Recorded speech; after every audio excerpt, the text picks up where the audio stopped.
Alrighty. As we know, not every week goes the way you expect it to go. Let's talk about it. Jamar Chase, Drake London, T. Higgins, Garrett Wilson, DJ Moore, Brian Thomas Jr., Mike Evans. What does that sound like to you? That sounds like players that won you your week in week number 5. Guys that went off. But unfortunately, not every player wins you your week. Sometimes players can bust. There's a reason they play the game. It's not played on paper. Let's talk about some names that potentially, most likely, cost you a win in week 5 if you played. So we will start off with quarterback, then running back, and wide receiver. And why don't you go ahead and tell me in the chat right now, who do you think is the number one reason you'll lose in week 5 or the number one reason you will win in week 5? And do me a massive favor, go ahead and smash that like button. I got a like goal today of 200 likes with your help. I think we can do it. I don't know. We'll see. And let me be very clear. I'm going to take a victory lap, and I am also going to take a huge L on this video. So if I told you to start a certain player, don't worry. At the very end of this video, I'm going to eat some humble pie. All right. But let's start off with the quarterback position. And at the beginning of the video, we will take a W, okay? This was a player who was featured on our bust video this week. We were very concerned about playing Sam Darnold. A couple things at play there. Number one, it was an international game. You have to think about what it does to these guys' bodies. Being in a different time zone, jet lag, being in a different facility that's international waters. And then, of course, the Jets secondary, I felt, were much better than people were giving them credit for. Sam Darnold comes out, throws less than 50% of his passes completed this week. 5.2 fantasy points all in all. And, an interception, no touchdowns. He was leading the league in touchdowns before the week. And, it just wasn't a good week. I mean, you could have seen it coming. Of course, a lot of people started him. I know in that video, a lot of people told me I'm playing him. I don't care. But the bye week next week is a reason to panic. No, because look at the upcoming schedule.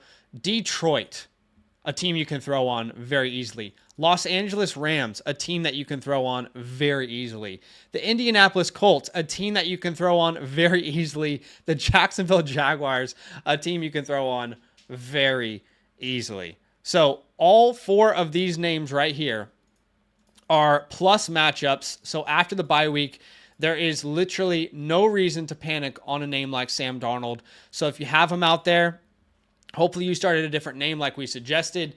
But of course, I know not everybody would have been able to have alternate options. All right, let's move on to the running back position. And we'll start with Aaron Jones. Aaron Jones did suffer an injury in week number 5, and he was ruled out of the game. It was a tough blow for a lot of fantasy managers. Had about 50 yards by the time he went out. He was being used in the air as well, a 24-yard reception through the air. It's a hip injury. And the only thing that I have personally heard so far from anyone in Minnesota is they hope it's not serious, which tells me absolutely nothing, all right? Obviously, Ty Chandler is going to be a name that we will talk about on the waiver wire. But you have to keep in mind when picking up Ty Chandler, and I'm thinking about this as I'm making the waiver wire video myself, you have to keep in mind that this team is on bye next week, right? Just like we said earlier. Oh, that's a little preview. Just like we said earlier, they have a bye in week 6, all right? So you won't be able to play Ty Chandler if you pick him up. And then they play Detroit in week 7, which is the worst rushing defense that you could possibly face in fantasy football. So Ty Chandler is going to be an interesting name. We'll definitely talk about him. He's definitely worth a pickup, especially if you're struggling at the running back position. But yeah, this is not good for Aaron Jones. He was off to an absolute heater to start the year. RB7 coming into the week, was being used in the air, was being used on the ground, was getting that full-time workhorse load that we wanted. And unfortunately, it just didn't pay off for him. So we'll have to monitor that over the next coming weeks. But the panic meter is probably at a 5 right now. Not to say that he is at risk of losing his job when he's healthy, but it's just how serious is this injury? We've seen hip injuries last quite some time, so we'll have to wait and see some more reports on that. Hey, do me a favor. We got a like goal today of 200 likes. With your help, I think we can get there. Be a friend and smash that like button for me. All right, the next name we will talk about, you already saw it, I'm sure, Breece Hall, Breece Lightning himself. This is now back-to-back weeks. A back-to-back offender on the bust list. It's not good. It's not good at all right? Breece Hall last year looked like the best running back in the NFL. And this year, it's been really mediocre.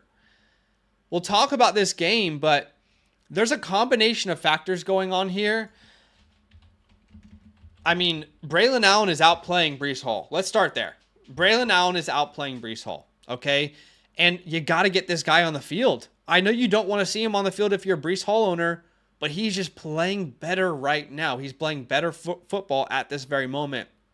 You can see Braylon Allen this week had 7 total touches. I think it was actually one more, if I'm not mistaken.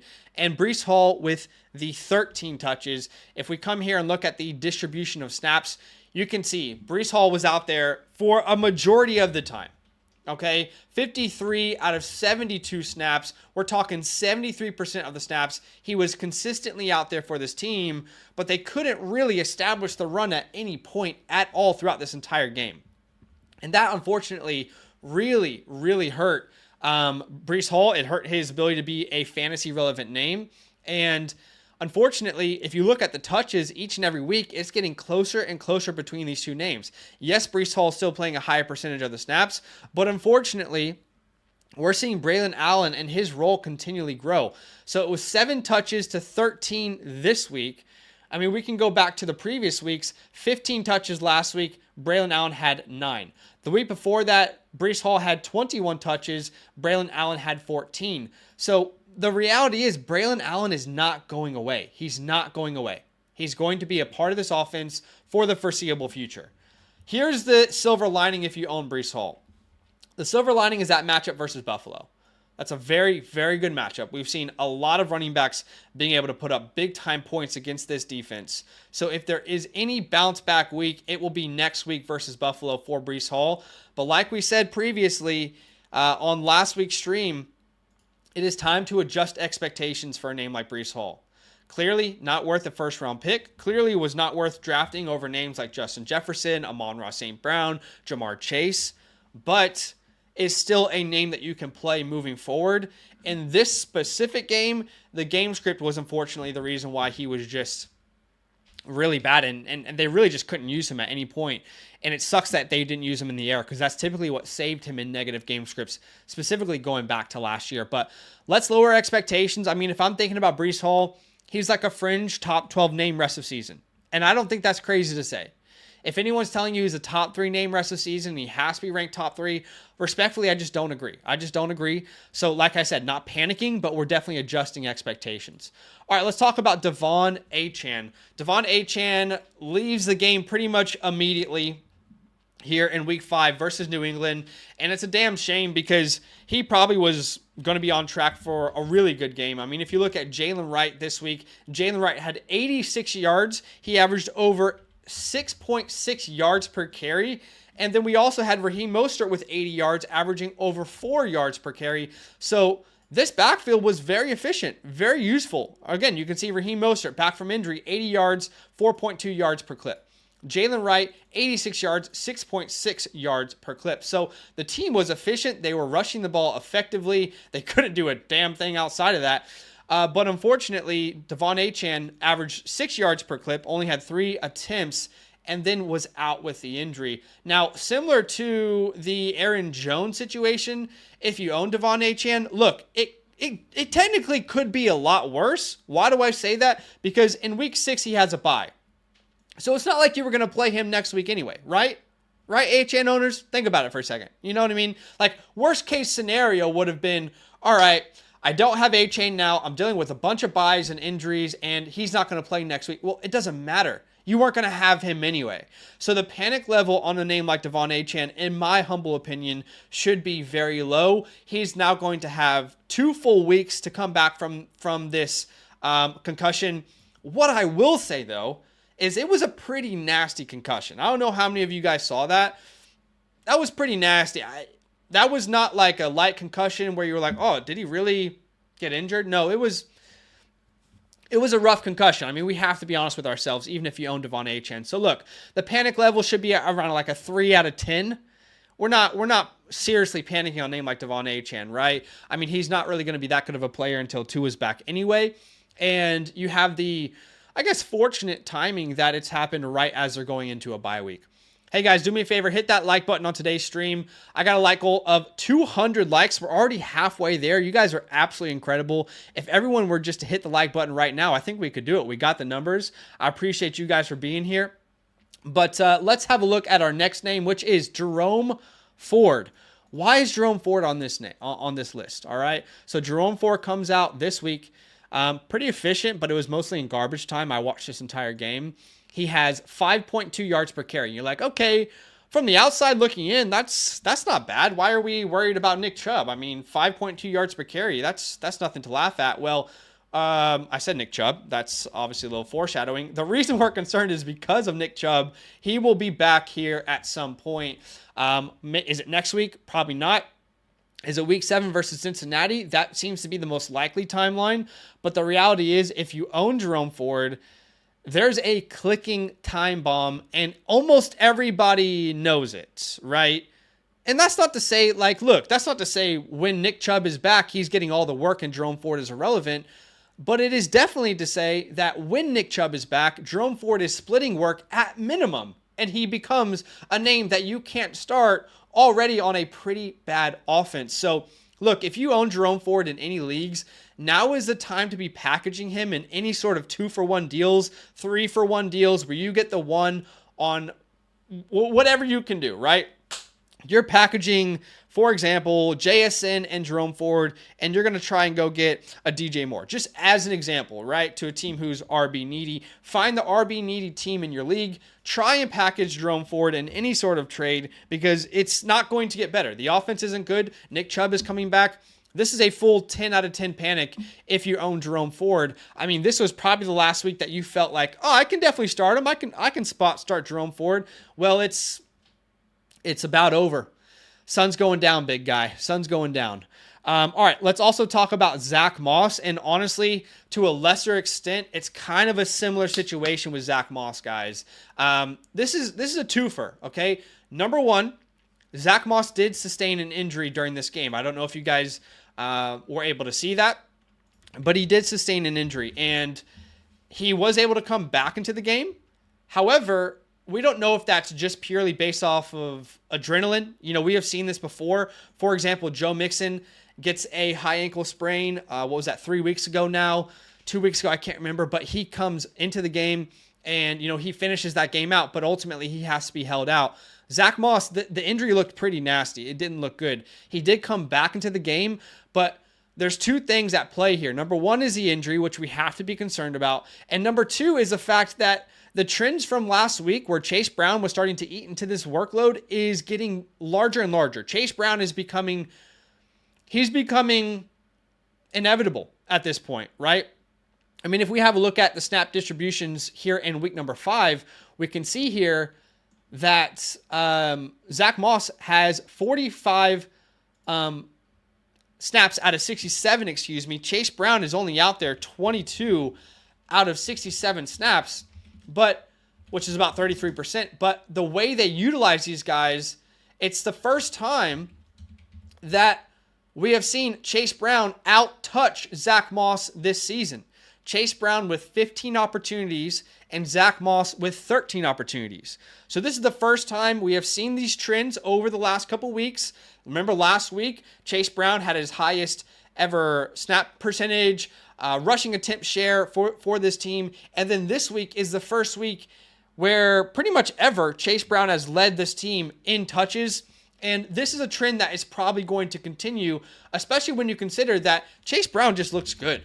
He just looks good. I mean, you have to hold your hands up and say, if you weren't a Chase Brown guy, look, all right, take your L at this point, right? Chase Brown looks great. He's averaging, over 7 yards per carry versus the Chiefs, over 8 versus the Commanders, over 5 versus Carolina, and those are some good matchups there. But even versus a tough defense in Baltimore, almost 4 yards per clip, he's being used in the air. His snap percentages, will improve.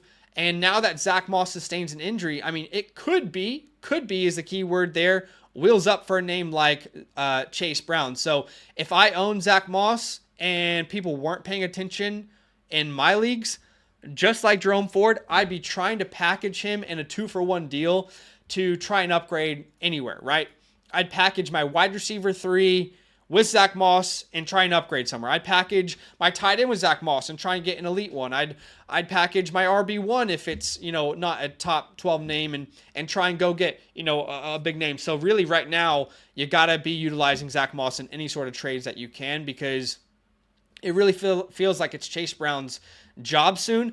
But even if it's not Chase Brown's job, at minimum, Chase Brown will be relevant, and they'll kind of cancel each other out, which makes this backfield less and less enticing. So yeah, let's get on to the next name, but do me a favor, go ahead and smash that like button. We're only about 50 likes away from our goal. You guys are incredible. Thank you for the love. If you haven't hit the like button, be a friend. We got a like goal today of 200 likes.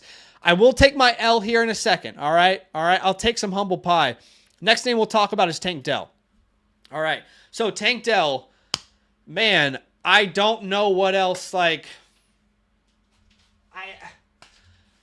what else could have gone right for him to produce? Do you know what I mean? Could you have painted a better picture for him to have produced this week? I don't know what else you need. I don't know. I'm sorry, Tank Dell guys, if you're out there, but I'm sorry. I just don't know when this gets better. I really don't. I'm not sure what else you needed for a Tank Dell breakout. What else could have been on the docket? What else were you looking for here if you owned a Tank Dell? I mean, we'll have a look at the snap shares. We'll have a look at the targets. But even just thinking about this game script, right? Buffalo versus Houston. I mean, everything was there. It was a competitive game all the way through. 23-20.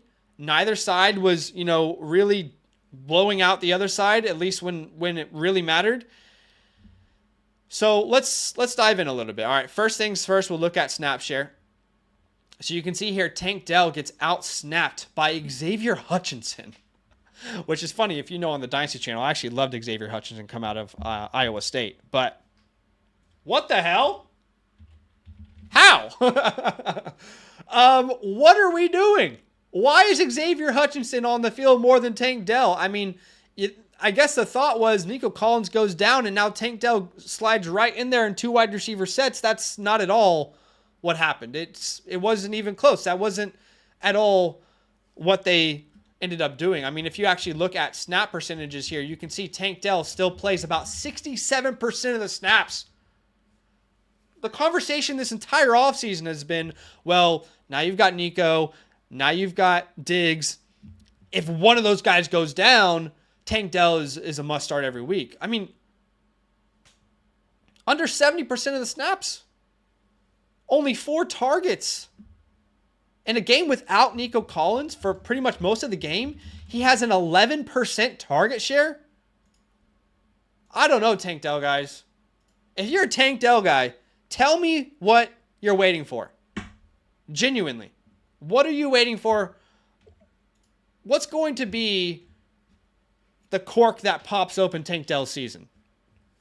I don't know. I really don't.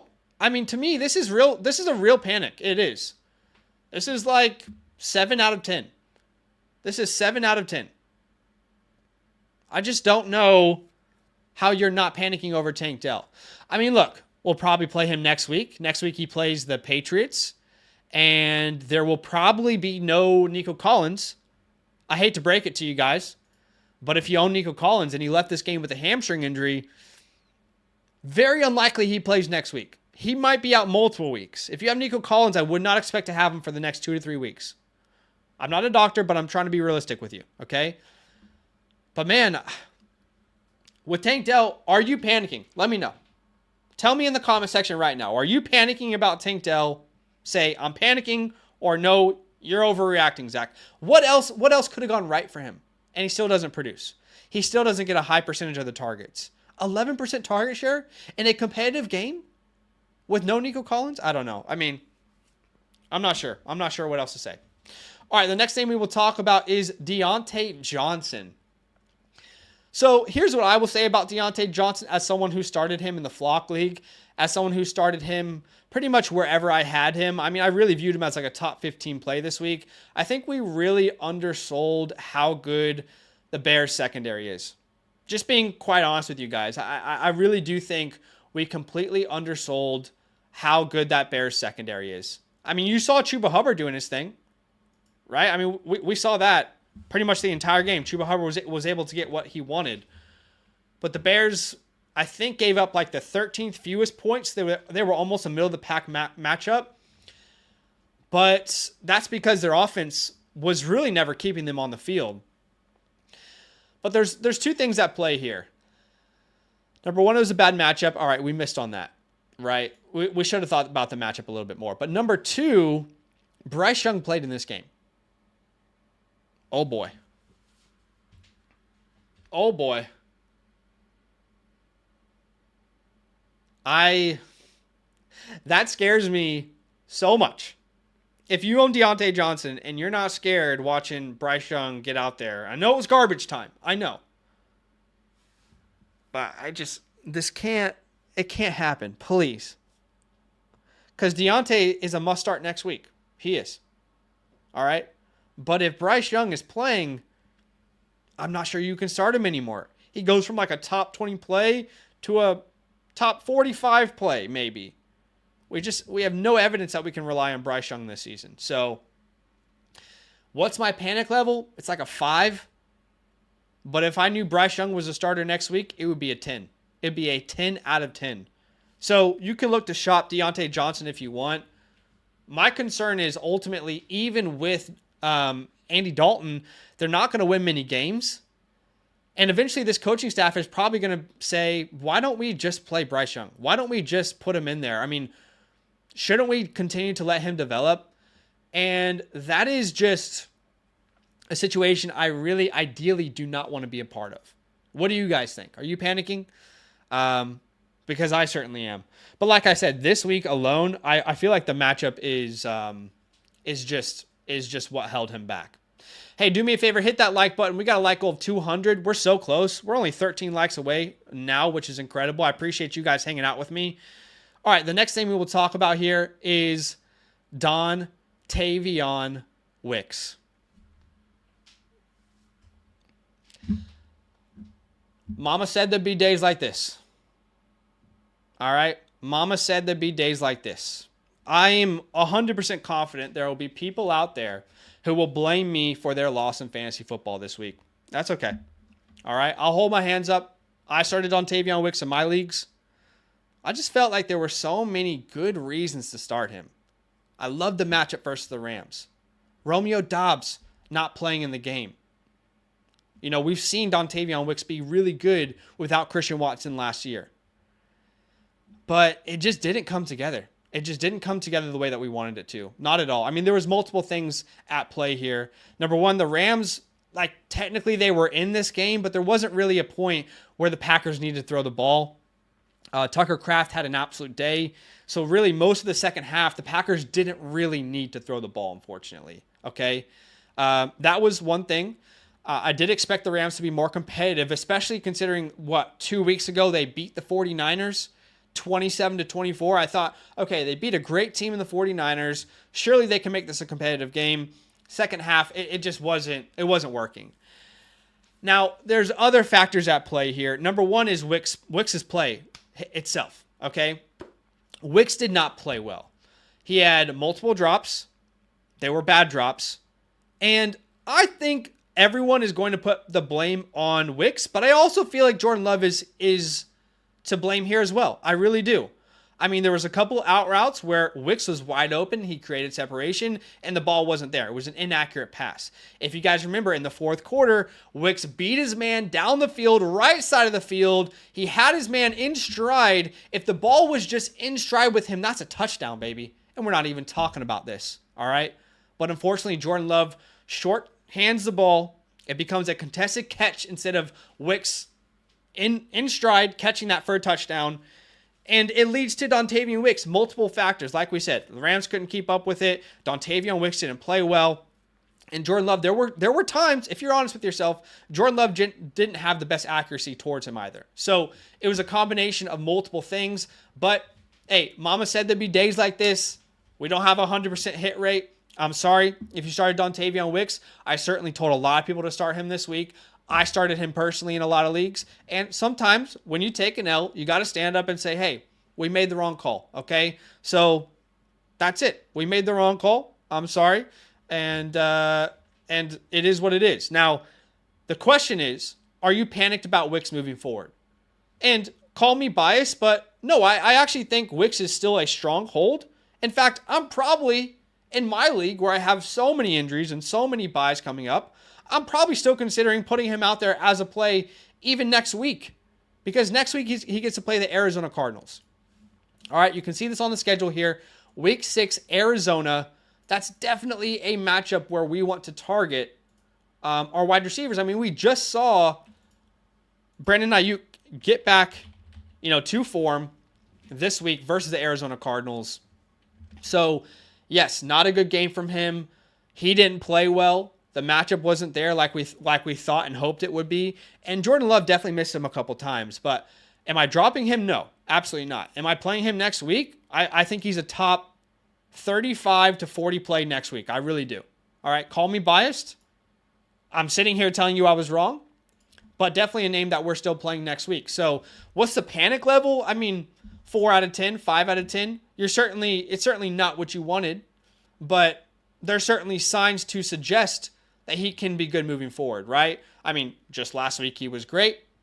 This week he technically beat a man down the field. If Jordan Love just hits him in stride, that's a touchdown. So there's definitely things to hold on to here with Dontavian Wicks. But I can't sit here and tell you like, oh, I told you to start him and I'm not going to take accountability for it. No. All right, we made the wrong call. We'll go forward. Our goal is to hit more than we miss. But in a game of uncertainties, in a game of chance and luck, we'll do as much research as we can. We will be as prepared as we can. But unfortunately, no, we can't predict the future. So, no, I don't think he's a nobody. No, I don't think he's worth dropping. He's definitely it'll be hilarious. The people who hated Wicks, who missed out on him on the waiver wire, I mean, they will have a field day this week. All right. If you picked up Wicks in your league, if you spent a high amount of you won't hear the end of it. They won't stop talking. I promise you they won't stop talking about it. But it's okay. Let them do their thing. If you don't have a better option, you can play him next week. It's a great matchup. Connected to a good quarterback. Hopefully he and Jordan Love get back on the same page. I know he can play better.